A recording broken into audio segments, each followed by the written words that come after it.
எல்லாருக்கும் 2 நிமிஷம் சொல்லிட்டு பில்டப் 4 நிமிஷம் இருக்கு. இவங்களே எல்லாத்தையும் பேசிட்டு அப்போ நாங்கள் என்னது பேசுகிறோம். உசாராக இருக்கு. இயக்குனர் திரைக்கதை மன்னன் பாய்கராஸ் அவர்களுக்கும், செல்வன் சார் அவர்களுக்கும், அண்ணன் சீமான் அவர்களுக்கும், மேடையில் வந்திருக்கும் அனைவருக்கும் என் வணக்கம்.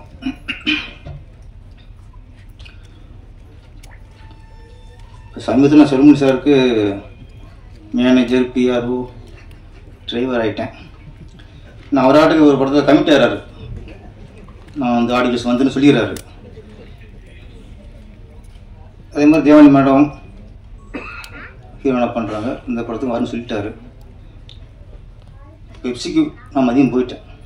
ஒரு குரூப்பாக வருது, இந்த எலெக்ஷன் அந்த கூட்டணி பேசுகிற மாதிரி என்னென்ன ஒரு குரூப்பாக வந்துட்டு இருக்கு.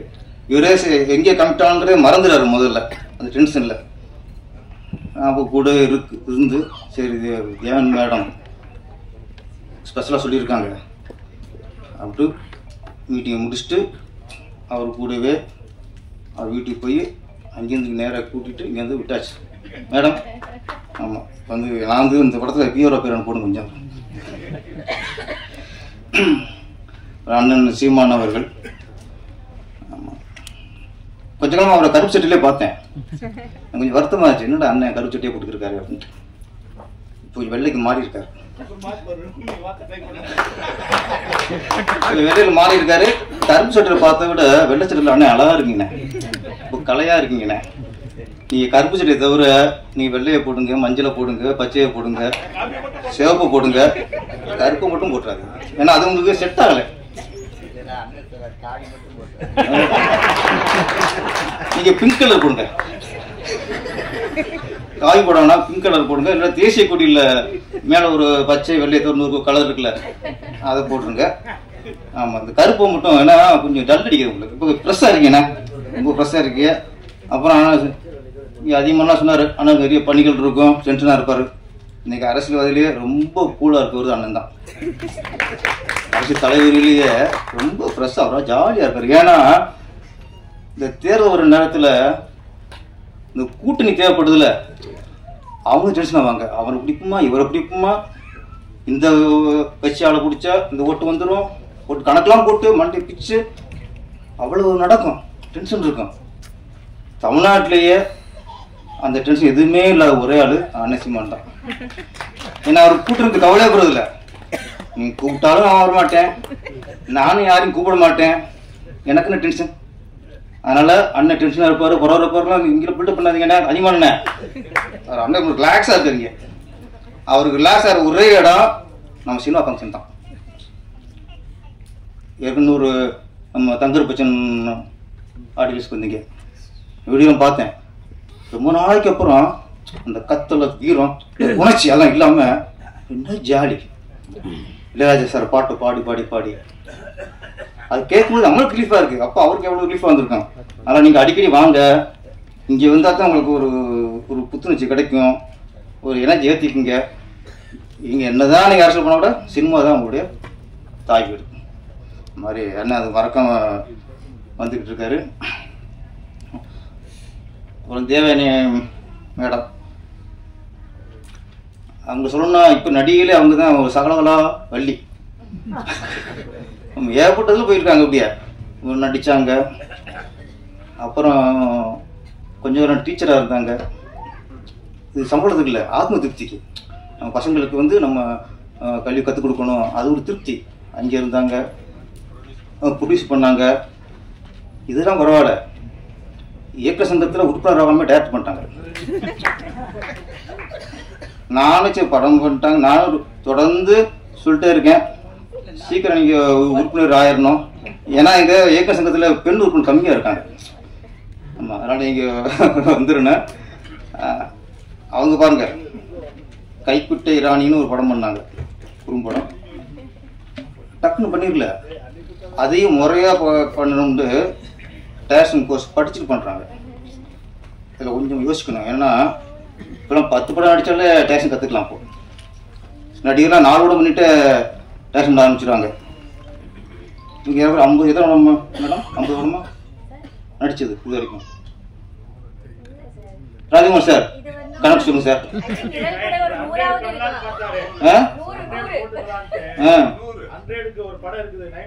ஓகே, இப்போ 99. சூப்பர், இதுதான் புருஷன் கரெக்டாக இருக்கிறதுனா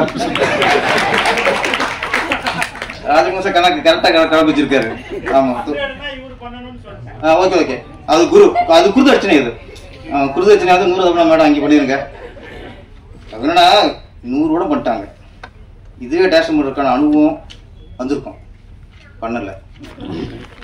வீட்லேயே ஒரு டேரக்டர் இருக்கார், அவர்கிட்ட டேரக்ஷன் எப்படின்னு கேட்டு தெரிஞ்சிருக்கலாம். அங்கே உஷாராயிட்டாங்க, வேணாம் உஷாராயிட்டாங்க. நம்ம முறையாக டேரக்ஷன் கோர்ஸ் படித்து கரெக்டான படம் பண்ணுவோம் அப்படி பிரசாத் லேப்லேயே டேரக்ஷன் கோர்ஸ் படித்து சர்டிஃபிகேட் வாங்குறப்போ அந்த கண்பில் பற்றி நானும் பார்த்தேன். நம்ம சில கொடுப்பு நம்மளுக்கு இருக்குங்களே, வீட்டுக்கூட பார்க்கல. ராஜகுமார் சார் நாங்கள் இருந்தோங்க, ஏன்னா ரசிகர் நாங்கள். அதனால் அவங்க டேரக்டராக ஆகியிருக்காங்க. அண்ணா மறைக்காதீங்கண்ணே, நான் வரும்போது பிரச்சனையே வரும். இங்கே பார்த்தோம் இப்போ பாரு, நமக்கு ஒரு ராசி இருக்கு. அப்போ தான் குறுக்கு போவாங்க, கை மேலே தூக்குவாங்க. இந்த யாரும் சொன்னாங்க, நிறைய ஆட்டி கொஞ்சம் போவோம், நடிக்கிற கதாநாயகில வரமாட்டாங்க. சம்பளம் அவங்க வரமாட்டாங்க, சம்பந்தம் நாங்கள் வருவோம். இது எங்களுக்கு எங்களுக்கு ஒரு தொழில் மாதிரி போச்சு, குல தொழில் மாதிரி போச்சு. ஆனால் இன்னைக்கு தேவயானி மேடம் இந்த படத்தை நடிச்சிருக்காங்க. அவங்க ஃபங்க்ஷன் பார்க்கலாம், பேசலாம், சப்போர்ட் பண்ணலாம். ஆனால் இதில் பாதி விஐபிகளுக்கு அவங்க நேரடியாக ஃபோன் பண்ணி அவங்க வரவழைச்சிருக்காங்க. காலையில் முதல் போனேன், அவங்க போனது எனக்கு, சார் மறந்துடாதீங்க சார். ஓகே செல்வன் சார் வராரு, அவங்க வராங்க. ஓகே, அங்கே நான் வாக்கு கொடுத்துறேன் சார், நான் கூட்டு வந்துடுறேன்ட்டு. அதான் பெப்சிக்கு வந்தது. அதனால் ஒரு ஆர்டிஸ்டாக அதோட ஒதுங்கிறாம அவங்களுக்கு இன்வால்வ்மெண்ட்டு, இந்த இன்வால்வ்மெண்ட் இருந்தாலே இந்த 100 மேடம் நீங்கள் 200 தாண்டிடுவீங்க.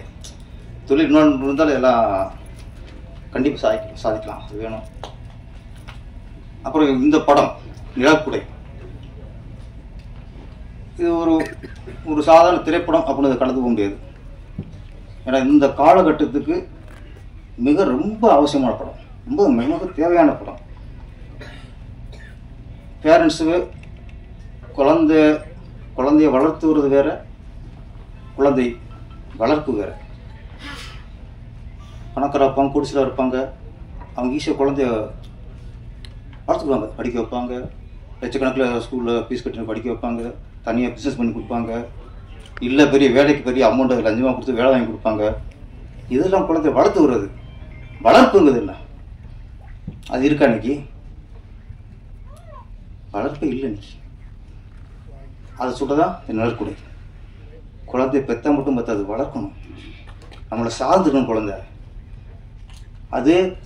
அதை விளையாடி அது மலரை ரசிக்கிற நேரத்தில் எங்கே இருக்குதுமா, அது பிளே ஸ்கூலில் இருக்கு. பிளே ஸ்கூலில் விட்ட முடியும், காலைல விட்டு மதியம் தான் வருது. எங்கே பேரண்ட்ஸ் இருக்கு?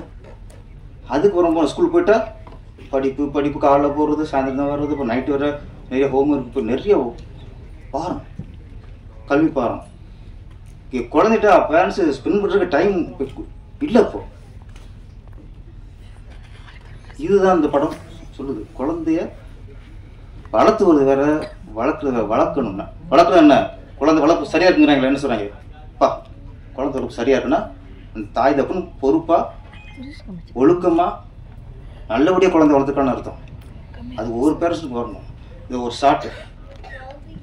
அந்த குழந்தை குளிக்க வைப்பாங்க, குளிக்க வச்சு துண்டை கட்ட போக அது அவசரப்படும். அந்த குழந்தை, பெண் குழந்தை அந்த ஜட்டியை கலட்ட போகும். நோ அப்படின்னு துண்டை கட்டுவாங்க. அதான் வளர்ப்பு. டக்குன்னு ஜட்டி குழந்தை கட்டக்கூடாது. அப்போ பதவி நம்ம துண்டை கட்டுவாங்க. இது ஒவ்வொரு விஷயங்கள், சின்ன சின்ன விஷயங்கள்லாம் நம்ம பேரண்ட்ஸ் குழந்தை நல்ல விஷயம் சொல்லிக் கொடுக்கணும். அது இன்னைக்கு இல்லை. சேர்த்துட்டா போதும், ஸ்கூலில் சேர்த்துட்டா போதும், பிளே ஸ்கூலில் சேர்த்துட்டா போதும், ஸ்கூலுக்கு ஃபீஸ் கட்டினா போதும், வெளிநாட்டு படிக்க அனுப்பி வச்சுட்டா போதும். அரவணைங்க, அன்பை காட்டணும். இந்த நல்ல விஷயத்தை இன்னைக்கு அது இல்லைங்கிறத இன்னைக்கு இல்லை, அது சுத்தமாக நிறைய இடத்துல காணாம போச்சு. இது நம்ம வளர்ப்புங்கிறது நமக்கு இல்லை, அதோட லைஃபுக்கு, அதோட வாழ்க்கைக்கு. நீங்கள் ஒழுங்காக எடுத்தால் தான் அது நாளைக்கு வாழ்க்கை நல்லா இருக்கும். ஏன்னா எதுவும் அது பேச தெரியாது, இது தப்புலாம் தெரியாது, எந்த ஒரு குற்றம்லாம் பேச தெரியாது, அப்படி வளர்த்துருக்காங்க. அதை சொல்றதான் இந்த நிழற்குடை. நல்ல படம் இது, மக்களுக்கு வேண்டிய படம் இது, இப்போ தேவையான படம். இந்த படத்துக்கு மக்கள் ஃபுல்லாக சப்போர்ட் பண்ணணும். சின்ன சின்ன படங்கள்லாம் நல்ல கதையும் சில படங்கள் ஓடுது, அதுக்கு உண்மையிலே இன்னைக்குள்ள மீடியாக்கெல்லாம் நல்லா சப்போர்ட் பண்ணுறாங்க. உங்கள் சப்போர்ட்டில் நிறைய படங்கள் வெற்றி அடைஞ்சிருக்கு. இந்த படத்தையும் வெற்றியாக்குங்கள். மக்களாகிய அனைவரும் தியேட்டரில் பார்த்து இந்த படத்தை வெற்றியாக பண்ணிட்டு